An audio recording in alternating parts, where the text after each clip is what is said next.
বিভাগ হলে ফরিদপুর, পুকুর হবে সমুদ্র।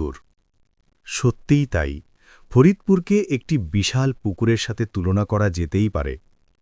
কি নেই আমাদের ফরিদপুর নামক পুকুরের গভীরতায়? কৃষি, শিক্ষা সংস্কৃতি, বস্ত্র, চিকিৎসা, মেধাবী, দক্ষ ও পরিশ্রমী মানব সম্পদ, ঐতিহ্য, ঐতিহাসিক ও দর্শনীয় স্থানসহ সব কিছুই রয়েছে আমাদের ফরিদপুরে। পদ্মা, কুমার এবং মধুমতি নদীও আমাদের জেলার মাঝে দিয়েই বয়ে চলেছে, অর্থাৎ প্রায় সকল ক্ষেত্রেই আমরা স্বয়ংসম্পূর্ণ। তারপরেও যেন কিসের অভাব রয়েছে, সবথেকেও যেন কিছুই নেই। ২০০ বছরের অধিক পুরনো বৃহত্তর ফরিদপুর জেলা বাংলাদেশের উন্নয়ন ও অগ্রগতির প্রেক্ষাপটে এখনও অবহেলিত। ফরিদপুরকে বিভাগকরণ করার মাধ্যমেই সেই অভাবটাই পূরণ হবে। ফরিদপুর বিভাগ হলে বৃহত্তর ফরিদপুর সহ এর আশেপাশের জেলাও নানাবিধ সুবিধা পাবে। ১. জেলা থেকে বিভাগীয় শহরে যেতে সময় ও খরচ দুটোই কমবে। বিভিন্ন সরকারি দপ্তরের কাজ যেমন পাসপোর্ট, শিক্ষা, স্বাস্থ্য, পুলিশ, ভূমি অফিস ইত্যাদি দ্রুত ও সহজে সম্পন্ন করার মাধ্যমে প্রশাসনিক কার্যক্রম সহজ হবে। ২.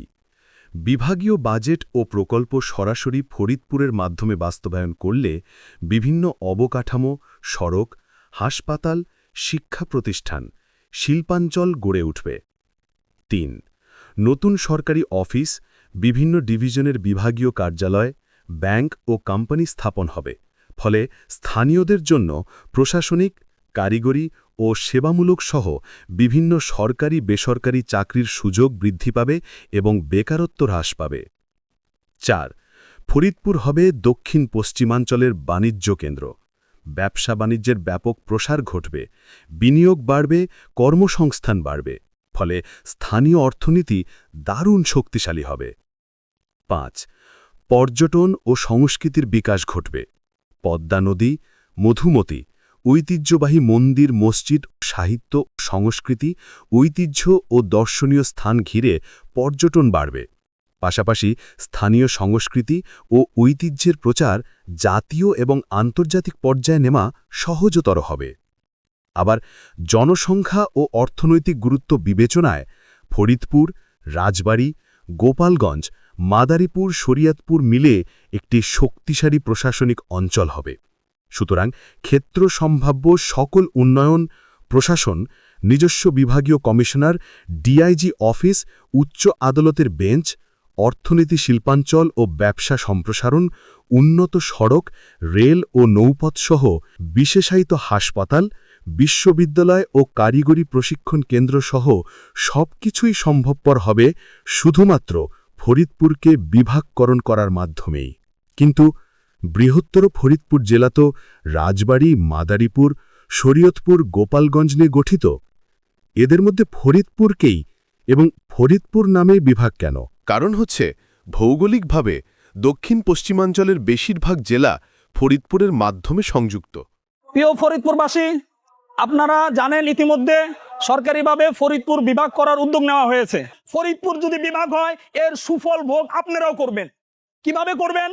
আপনারা জানেন দলিল পত্রের যত কাজ আছে সব আপনাদের ফরিদপুর এসে করতে হয়।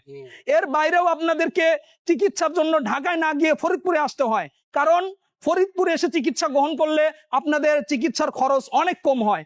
এর বিপরীতে ঢাকায় গিয়ে যদি চিকিৎসা গ্রহণ করা হয় তখন কিন্তু চিকিৎসার খরচ বেড়ে যায়। আবার আমরা জানি যে ফরিদপুরে কিন্তু ওই রকম ভিড় হয় না যে এরকম ঢাকাতে ভিড় হয়। সুতরাং আমি বলবো ফরিদপুর যদি বিভাগ হয় এটা আমার এবং আপনার জন্যই সুফলতা বয়ে আনবে। সুতরাং ফরিদপুর বিভাগে বিরোধিতা করবেন না।